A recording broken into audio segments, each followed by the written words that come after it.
pleasure to introduce to you the love of my life, Mr. Paul Wilson Jr., who will get us started today. Thank you so much.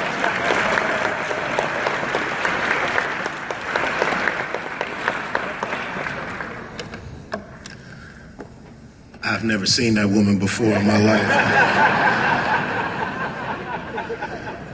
Good afternoon, ladies and gentlemen. Good afternoon.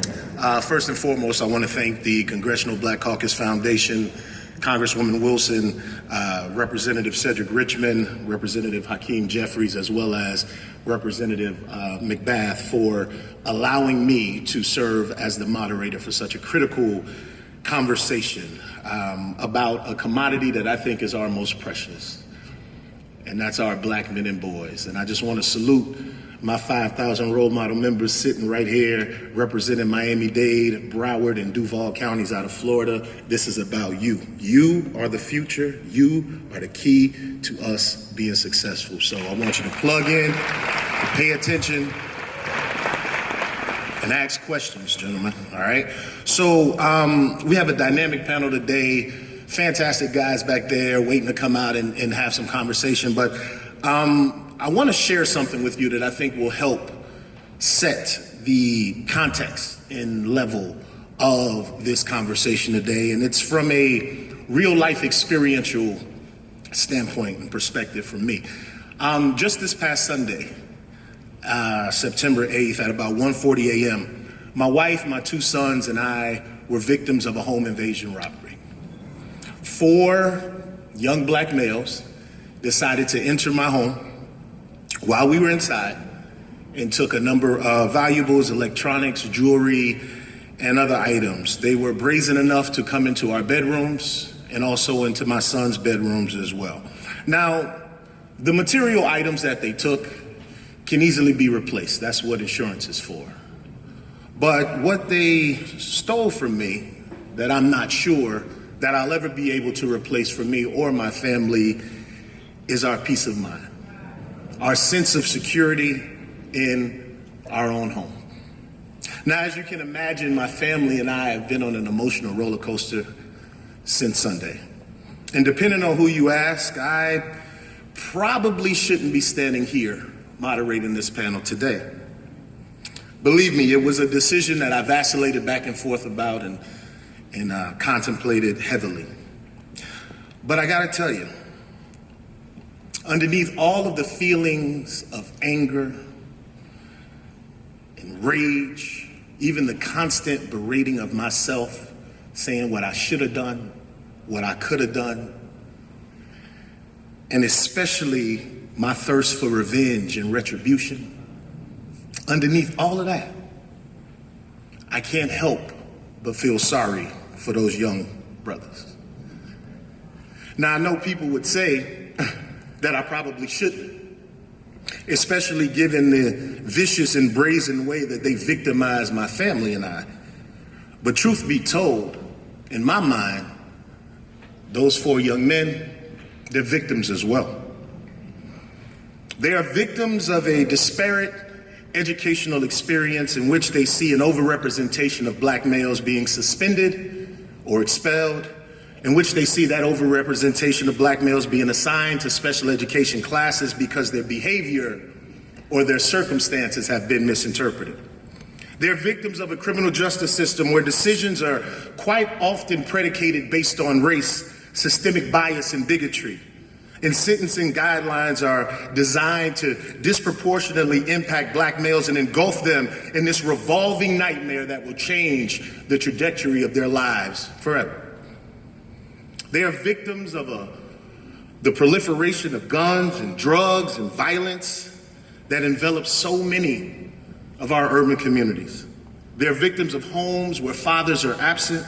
So consequently, many of them lack the morals and values and ethics and guidance and discipline that would prevent them from thinking it was okay to enter someone's home while they were inside and rob them for the peace of mind that families thrive on. So many of our young brothers are lost. But that's exactly why I decided to be here. That's exactly why the Commission on the Social Status of Black Men and Boys is so critically needed. Having that bipartisan commission that will propose measures to alleviate and remedy these underlying causes, these social conditions that are the reality of not only these young men sitting in front of us, but all of our black men across the United States. That's exactly why this amazing group of guest contributors that I'm about to introduce were chosen. Because each of them in their own right, they just don't talk about what's happening with the narrative. They are the narrative.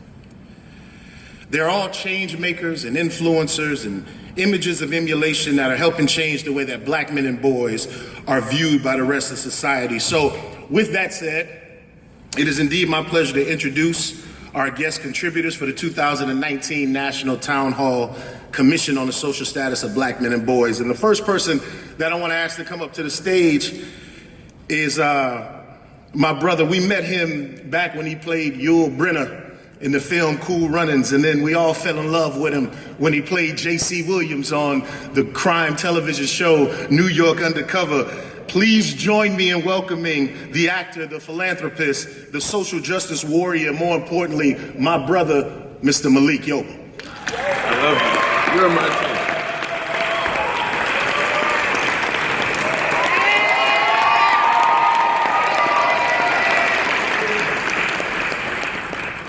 Our next panelist, he broke through playing an unforgettable and unforgiving O-Dog in the cult classic film Menace to Society. He drove the ladies crazy as Darius in the film Love Jones, and right now he's playing hopefully soon to be Governor Rashad Tate on the hit TV show Power. Ladies and gentlemen, the American film and television actor, Mr. Lorenz Tate. Thank you. Now, as a... Hey. That was loud. Appreciate that. Yes, sir. Now, as a huge fan of the hip hop culture, I remember the show on BET. It was called Rap City, and one of my favorite segments there's two of them actually. The first one was The Basement, when they would kick their freestyles in the booth. But the other one was when a gentleman by the name of Cousin Jeff would show up, and that's because he would come to speak to us about cultural and political affairs that I could understand as a young black man. From that, he went on to interview the 44th President of the United States of America, Barack Obama, Minister Louis Farrakhan, and a host of others. Please help me in welcoming the Managing Principal at JIJ Communications and an MSNBC contributor, Mr. Jeff Johnson. Hey. There you go. Our next contributor leads efforts to ensure the world's largest consumer goods company is recognized as one of the most trusted brands in the world. He directs a broad portfolio of advocacy activities focused on driving equality for women, people of color, and other underrepresented groups. Ladies and gentlemen, the Vice President of Global Communications and Advocacy and works for our proud sponsor for today's Town Hall, Procter & Gamble. Please welcome Mr. Damon Jones. Our next panelist is no stranger to fighting the good fight because as the district coordinator for the 5,000 Role Models of Excellence project, he is knee-deep in the trenches with our young men daily. He has published over 100 articles in various publications and has spoken across the country on a variety of topics related to public policy, education, and social justice. Ladies and gentlemen, please welcome my brother, Dr. Marcus Bright. Yeah.